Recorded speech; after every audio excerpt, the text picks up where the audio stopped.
shop talk. I don't know anything about that. It's the bottom of the order here. Your batter is Stone. She has no nickname. No, we're in the top of the third. Unlike others, she seems to just have her last name on her jersey. Ground ball, shortstop. Will it be enough for two? She does the wave tag at the runner going from second to third. Didn't need it. Fires a strike over to first to get the out, and that's out number 3. DC Sharks now coming up. They got 1 run in. They made up that 2. Did they get 2? No, they got 1. They got 1. Vixens got 1, so we're at a 9. But if you remember in the last inning, Sharks got 2. So we're going to bottom 3.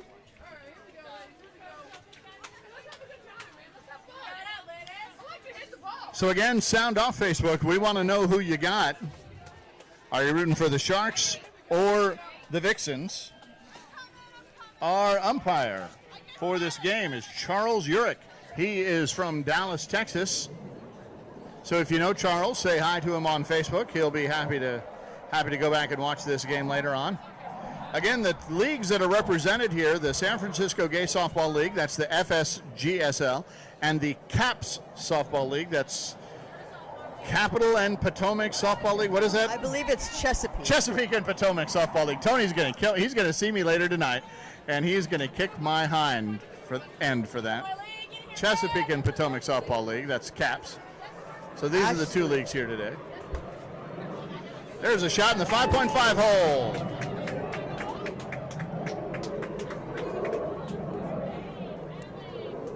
Well, DC is trying to get through their lineup right now. They are batting 12. This is the last batter in that lineup to go around to the next round. So number 13 is number 12. Exactly. This is Alex. And I just overheard that Alex will need a base runner. Okay. Just to give you folks a programming note, at 11 o'clock, our next game will be the New Jersey Gems against the San Francisco Free Agents. We'll be heading up into the B division for our next game. That will follow this game after a 5-minute break. We will end everything and then turn everything back on.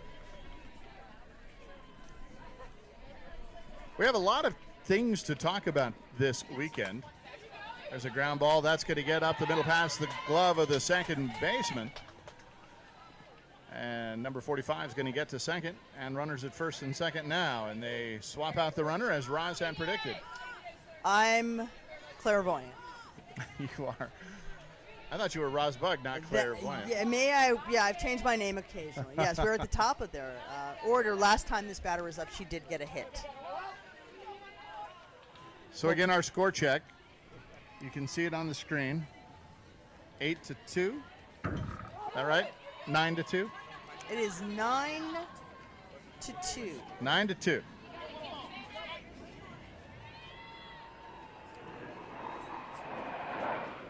And you can hear some planes flying in the background. It's a salute. It's a salute to our event. It is. Flyovers every couple of minutes. Oh, and that was unfortunate. Called strike 3 looking. As they're getting a rally going. Ground ball to the pitcher. She's going to throw it over to first, and that'll be out number 2. So you had nobody out and runners at first and second. Then you get the big strikeout, and the ground ball gets the lead runner at third, and now you've got runners at first and second and 2 outs in the space of 2 batters. You know, I think it's a case of just trying to get too much done.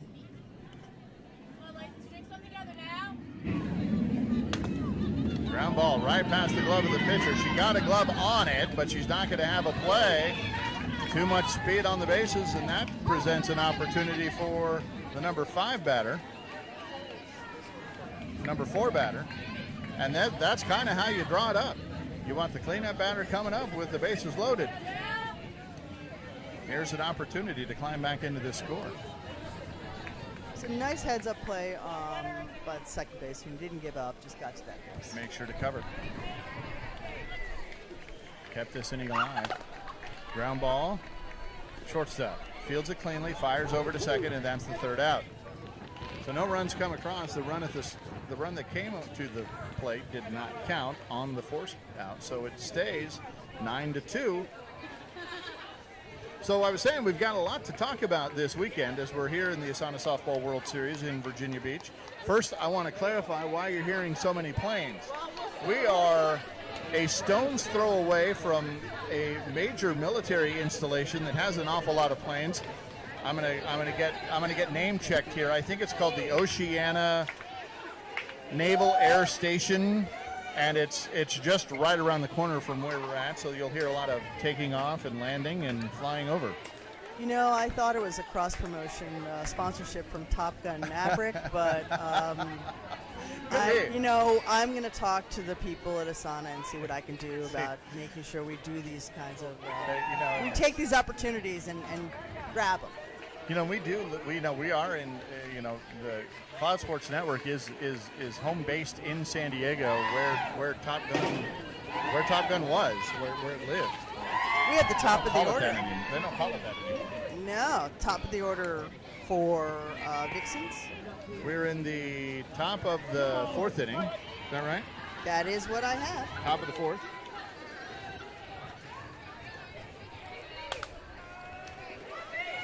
There's a fly ball that's going to land in shallow right field, and we've got a runner on at first, and the ball gets away. Now she's going to head over to second. And she's going to hold there. Yeah, I would hold there. This batter actually has been on all 3 times she has been on. This will be her third time. Yes, this is the 3rd time. Next batter, she hit a shot to left center.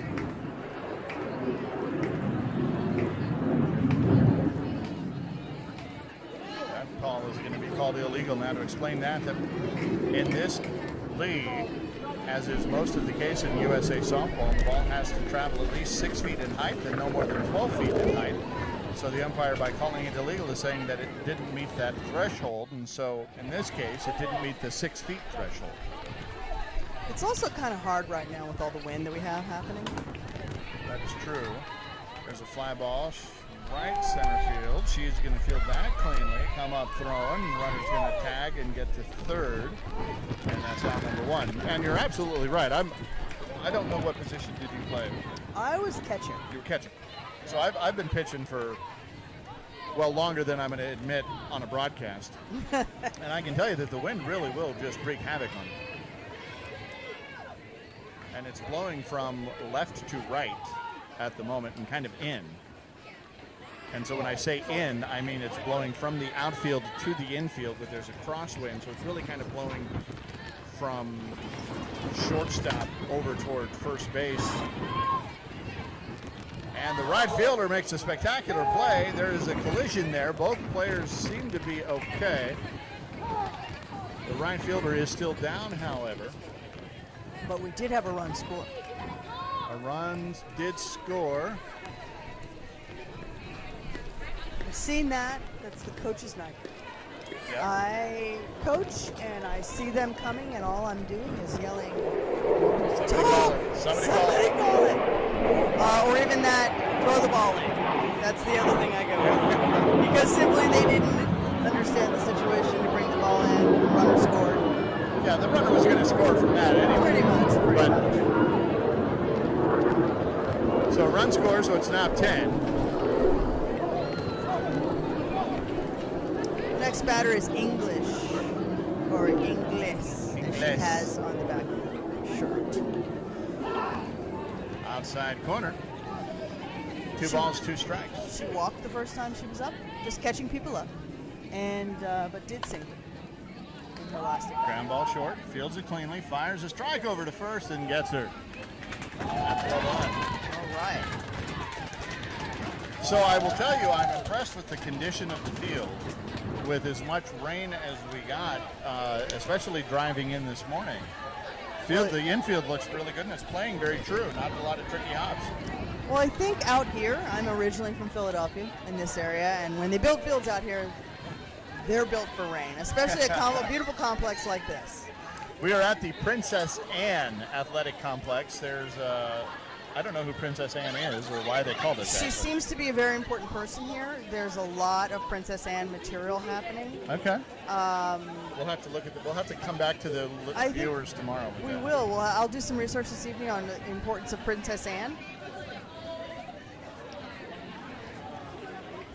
So I'll take that on. I'll take on that research. All right. But there's roads named after her. There's probably a statue somewhere. We'll figure that out. Speaking of statues, one of the you'll notice in the upper left-hand corner of your screen the host city logo for this tournament this week is a statue of, I don't know if it's Neptune or Poseidon. It's kind of whichever Greek god is whichever Greek or Roman god you're looking for. It is Mr. Poseidon. It is Poseidon. Okay. And that is a large. That is the logo because that is a landmark here in Virginia Beach. It is right on the beach. That giant statue is right on the beach here in Virginia Beach. And so, in case you're wondering, why is the ASANA softball ASANA softball World Series a giant picture of a shirtless guy? It's because that is actually a landmark here in Virginia Beach. I have a fun fact on that. There was a lot of discussion about maybe making a mermaid version, but then it would look like the Starbucks logo. Exactly. So the idea was, it is their landmark. We can't just make it a chick. So we're good. All right, so got a runner at first now. DC trying to call back into this game. That's going to go foul and out of play. So now that brings the count to 1 ball and 2 strikes. And we have what's called none to give. Raj, you want to explain that? Yeah, when we play ASA here, USA. I'm sorry. It's old habit. I'm old. Just gonna let you finish the play. Yeah, no, you're good. There is the option when you're starting with 1 ball and 1 strike. That will move the game along. But what it means is that once you have 2 strikes, any contact that you make that is not in play is considered a strike / an out. Is that a good explanation? Yeah. So if you foul on what would be your 3rd strike, it's an out. Whereas in baseball, you can foul off a pitch as long as you want.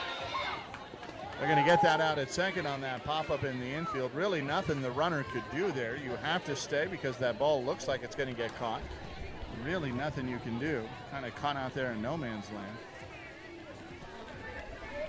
But the inning continues. So you got a runner at first now. That's the other part. The other half of that is that you have to run those out. Solid team play there. Nothing you can do with that, though, because their coach, unless the coach is telling them what to do, this is where we talk about listen to your coaches. Right, and even if she had gone halfway, she would never have been a dead duck. But how many times have you seen the batter who hits those just out of disgust with themselves not run it out? And then you've got an easy double play, and so a good heads up running by that batter there. Ground ball shortstop over to first, goes the long way, but on the short hop, fielded cleanly, and that's out number 3. Yeah, they're trying. They're trying to get some hits going. They're just, it could be. They're coming off a game they played previous to this one, as well as the Vixens. But the Vixens, had to come from another field. These guys have been here. There was a little bit of a break in between. One of the challenges in this is pool play. One of the challenges in pool play is getting everybody in. To make sure that you're getting everybody all the playing time that they can, and then you kind of. I don't know if you could hear the umpire, but we're in the top of the 5th inning now, and there's about 8 minutes left. These are timed games, so it's a 50-minute timed game, or we play 7 innings. And so now we're in the 5th inning with 8 minutes left. So we'll run out of time before we run out of innings today. We're getting a little breeze, getting a little that rain breeze coming. Yeah, rain is in the forecast, and so I want to warn our viewers that our schedule today is that we'll go until 5 with a 4 o'clock game this afternoon, but the weather may have other plans for us. If it gets to be soggy out here, our equipment doesn't respond well to rain. Most electrical doesn't. Right, there's a hard shot up the middle. That's going to glance off the glove of the right center fielder and go all the way to the fence as the right fielder has to come over and recover. Does an excellent job of backing up that play. Gets the ball in to hold the runner to second. Very nice hit. Nice swing on that one. Now, was that a soggy field? Because it looked like she kind of slipped as the ball skidded off of the glove there. I think that just hit that hard. I think it was hit very hard, but I think she was also trying to make a sweep play. I'm not sure. Trying to sweep the glove around instead of get her body in front of Yep. it.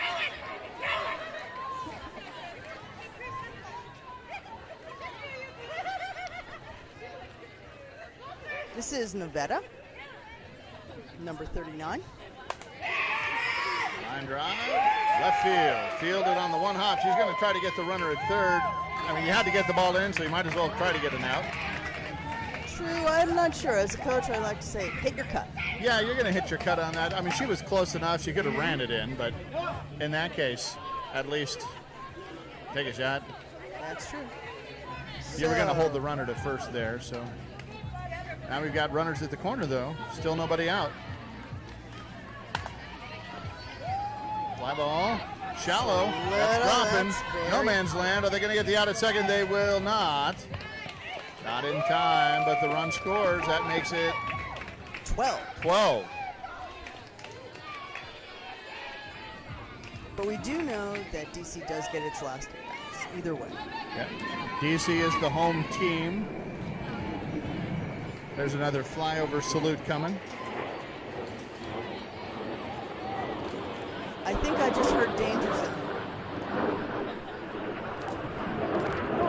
One of my assignments last night that I did not do was that I was supposed to create a graphic of a plane flying through, and I did not get to that There's a lot of research that you were doing last night. Well, there was some stuff going on last night that we were playing the what if game.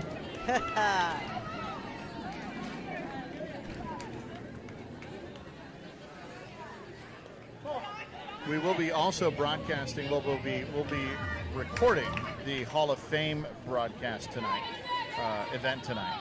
Yep, it's going to be great. We have 8 Hall of Famers in the 2021 class. Bases loaded now.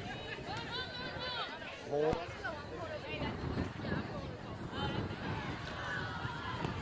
On the plate, 21.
I did with our team. That was what Mitch and I did with our team in Kansas City. Elliott was there. We lulled a lot of teams into a false sense of security. And then came back and grabbed them? No. But it's okay. Long throw over to first is not successful. That was a hard play. Yeah, that's a long throw. Very long throw. Run scores. 14 down. So we're in run rule territory now. So whether we're in time or not, this could be the last ups. It will be, actually, because the Vixens are the visiting team. Right. So we do finish the play. Yeah, so the Sharks will still get there at bats, but even if they're not able, even if we wind up with time on the clock when they're done with their at bats, the Sharks, unless they can string together a few runs. There's a ground ball short. That should be the third out, and it is. Confirming right now with the umpire. 2 runs in.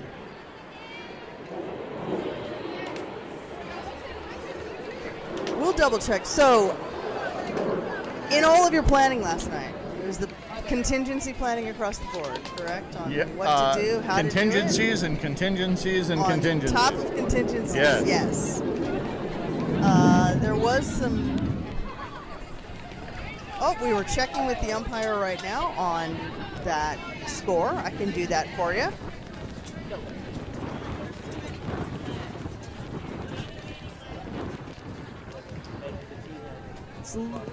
But the Sharks are ready. I think they're ready to go.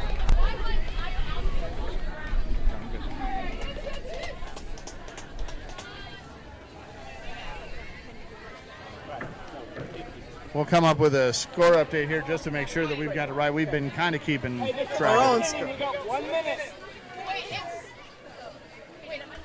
1 minute left. There's some confusion. There's some confusion here a little bit. We're checking the score right now. How those rules work, Roman. 13-2. All right. Sorry, folks. I got it wrong. It is 13-2. That was my bad. We're blaming Ross. Blame me. I'm the rookie. So just under a minute to go. But even if time expires, DC will complete the 3 outs. So the time is not a factor now unless DC gets out in less than a minute, which is unlikely. Pretty hard to do. Yeah. This is Angel. Nice little... There's a line drive left field. That's going to be down in a good, solid contact.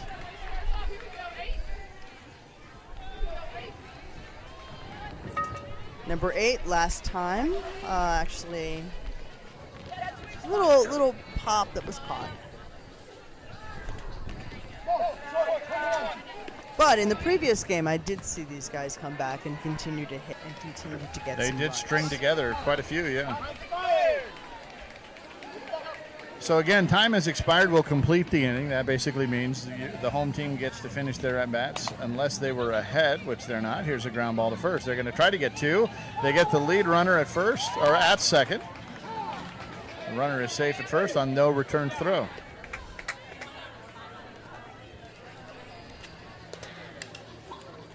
Who does that bring up? We have number 45. Miami. She's very, very into the game, I have to say. Intense player. Intense player.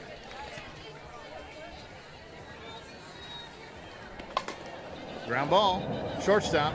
Goes to the knee to get it. Fires over to second for 1. Back to first. It is not in time. But a really great stretch. Stretch there. Attempt by our first baseman. Nearly a 6-4-3 double play. Tom Cruise, is that you? Flying by again. All right, we have number 13. So we want to know what kind of aircraft that was. You can't tell just by hearing? We're asking our resident expert. It was not an F-15, we know that. If he can tell us the kind of aircraft it was by sound, and the answer was no. It was not an F-15, that's what we know. Got it. There's a little flare into the glove of the second baseman, and that'll be the ball game. So your winners of this game are the SF Vixens from the San Francisco Gay Softball League, the DC Sharks from the Chesapeake and Potomac Softball League, and this one, as the home team, come up just a little short. Our next game is going to be the New Jersey Gems against the San Francisco Free Agents in the B division. We will be right back with more coverage. We're going to end this broadcast and restart in just a minute or two, so stay tuned. Make sure that you have liked the Facebook channel, liked the YouTube channel, so that when we do go live in the next, 3 or 4 minutes, you'll be notified. And we're going to end this broadcast right now. So signing off for Mitch, Elliott, and Roz, you're watching Cloud Sports Network on the ASANA Softball World Series.